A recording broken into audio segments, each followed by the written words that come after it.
girls have this issue that guys don't have, where it's really important to them not to look like a slut, not to feel like a slut, not to have their friends think they're a slut. Something we don't even care, like it doesn't even occur to us, but to them it's this crucially important thing. And so if she goes out to the bar and her friends see her kissing some new guy that she just met or whatever, it'll give her this, oh no, they're going to think I'm a slut feeling. You guys have probably never felt that feeling. Like, you don't care if your friends see you kiss some new girl. You just don't care at all. But for her, it's a strong feeling of avoidance that she wants to avoid. I recommend going in for a lot of this stuff before you feel comfortable doing it.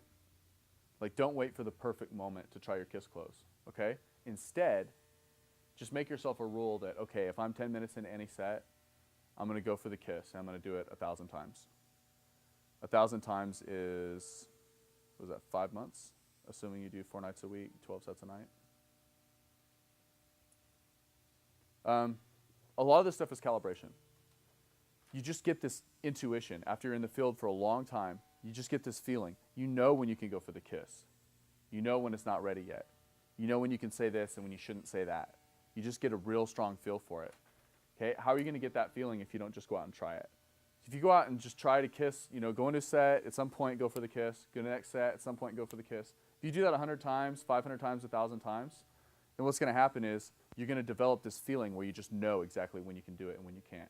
You will know. You'll get this feeling. You will not get that feeling if you don't go out and just do it. Just do it a bunch of times. That feeling's not going to come until after you do the work. So what you'll discover after you do it a bunch of times is it'll become clear to you that you can actually get away with it a lot sooner than you ever thought was possible. Makeouts are actually really easy. I would recommend that for the first 6 months or so, just go out and try and get as many makeouts as you can just so you can develop your calibration. And then at some point you're going to find out that making out is not solid game. Girls go out and make out with different guys all the time. All the time. It's fun for them. It's like no big deal. And it's funny for a guy especially a guy who's new to the bar scene, he might see some girl and he's talking to her and things seem to be going pretty good. And wow, these things are going pretty good with this girl. 5 minutes later, he sees her making out with some guy. And he doesn't get it. It's like, what the fuck? What happened? Did she not like me or whatever? It's because for her, it's no big deal. She'll just make out with a guy. You know, I've been talking to girls before, and the one I'm talking to, and her friends say, oh, we have to go now. And she'll look at me, and I'll say, oh, it's too bad you guys have to go. And she'll go, I'll make out with you if you want to. Like, okay, and I make out with her. I've done that on Broadway before. Yeah, at first you just want to be able to do it. Just go out and try it a bunch of times until you can consistently get makeouts, okay? This is one of those things that does not get you laid, but it really impresses people who don't understand. Like, all your friends will be like, oh my God, did you see that? He made out with that chick. And the truth is they don't know that you just fucked up your chances of having sex with her. But to them, it's all impressive, right? Is that like C2? A2. Why does it fuck up your chances of having sex with her? What a good question. Okay, in order to have sex with a girl, you have to have attraction, which is A2. You have to have A3, which is qualification. You have to have comfort, and usually the comfort involves a bunch of venue changes and 7 hours together, okay? But to make out with a girl, you can do that within the first 5 or 10 minutes. It's really easy. It's amazingly easy. Try it 1,000 times. You know, pretty soon you'll have a good skill for it.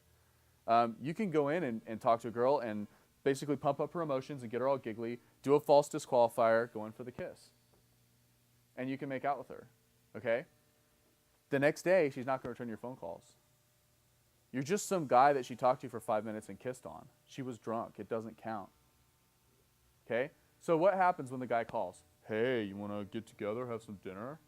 She's going to think, well, I was already making out with him. I don't even know this guy. The next thing is sex. You know? She'll get this weird, uncomfortable feeling, and she'll avoid it. At the time that she gives you her phone number, she may even think, oh, this guy's cool. I'd like to see him sometime. I'll give him my number. But the next day, she's not in that emotional state anymore. She's not feeling that anymore. She's feeling something different. And this guy calls her up, some guy she doesn't really even know, and he wants to hang out. She knows he just wants to have sex with her, but she doesn't feel comfortable with him. She doesn't feel a connection with him. She doesn't feel qualified by him. None of those elements are there. And so she happens to not return your call. Or she says, oh, can you call me back in 5 minutes? And then she doesn't pick up the phone. You know? Or she just never picks up the phone in the first place because it's just some number. She gets all kinds of those. And then, you know, she never calls it back, and that's that. Hey, we met at on Broadway last night. Beep. And that's that. There's too many other guys that are going to come along today and tomorrow that are fun and exciting and cool and that she has a good time with. Why is she going to go chase you down?